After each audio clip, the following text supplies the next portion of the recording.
মাঝে মাঝে আমার মনে হয় মানুষের সাথে কথা না বলে আকাশের সাথে কথা বলা ঢের ভালো। মানুষের সাথে কথা বললে মানুষ তো অনেক বেশি জাজমেন্টাল হয়ে যায়, তবে আকাশের সাথে যখন কথা বলা যায় সে শুধু আমার কথা শুনে যায়, সে আর কিছুই বলতে পারে না। আসসালামু আলাইকুম সবাইকে সবাইকে সুপ্রভাত। আজকে কেন জানি রাত্রেবেলা একটু ঘুম আসেনি, তাই সকাল সকাল ঘুম থেকে উঠে পড়েছি। ভাবলাম আজকে আপনাদের সাথে সকালটা শেয়ার করি। তখন ঘড়িতে বেজে 5টা 20 মিনিট। ভাবছিলাম কি করা যায়, ভাবলাম নিজের সাথে নিজে আজকে একটু কথা বলি। যখন নিজের সাথে নিজে কথা বলবো তখন নিজের মনটা অনেক হালকা হয়ে যাবে। এরপর জানালার বাইরে তাকিয়ে দেখলাম ভোরের আকাশটা এতটা স্নিগ্ধ এবং সুন্দর দেখাচ্ছে, মনে হচ্ছে নিজের দুঃখ বেদনা কষ্ট হতাশা সব আকাশকে দিয়ে দিই। ভোরের আকাশে দুঃখ বিলাস করার মতো আনন্দ কে কে উপভোগ করেন অবশ্যই বলবেন আমাকে। এরপর আমি এক দৌড়ে চলে যাই ছাদে। অনেকদিন ছাদ থেকে ভোরের আকাশটা দেখা হয়নি, তাই ভাবলাম আজকে একটু ছাদ থেকে ভোরের আকাশটা উপভোগ করে যাই। আকাশ দেখতে দেখতে হঠাৎ দেখলাম সূর্য ওঠা শুরু করেছে। সূর্যি মামা উকি দিচ্ছে ওই বিল্ডিং এর ওই পাশ থেকে, আর এইদিকে আমি তো মহা খুশি হয়ে গেলাম। সূর্যি মামা উকি দেখ আর এইদিকে আমি আমার কাজটুকু করে নেই। আমি আমার মুরগির বাচ্চাগুলোকে এবং মুরগিগুলোকে ছেড়ে দিই, কারণ সকালে ঠান্ডা আবহাওয়াটা মুরগিরা পেলে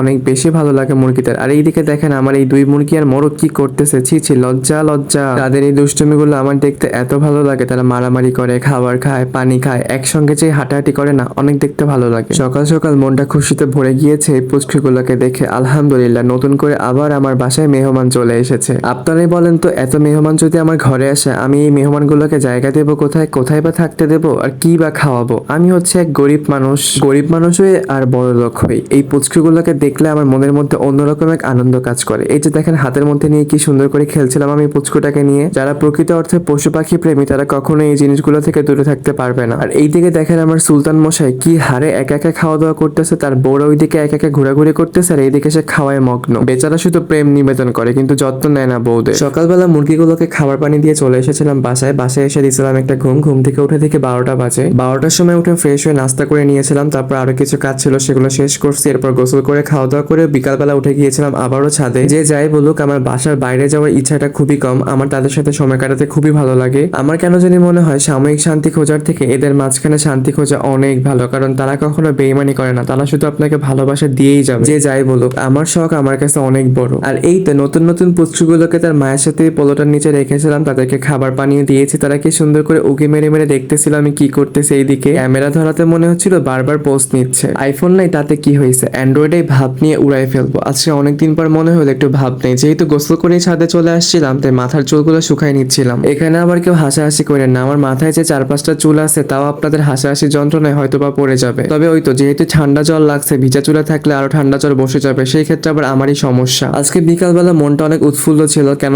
জানি না অনেক বেশি ভালো লাগা কাজ করছিল নিজের ভেতর। হয়তোবা দূর থেকে আমার জন্য কেউ দোয়া করছিল, সেই দোয়ার প্রভাবে হয়তো আমার মনটা আজকে অনেক বেশি ভালো লাগা কাজ করছিল।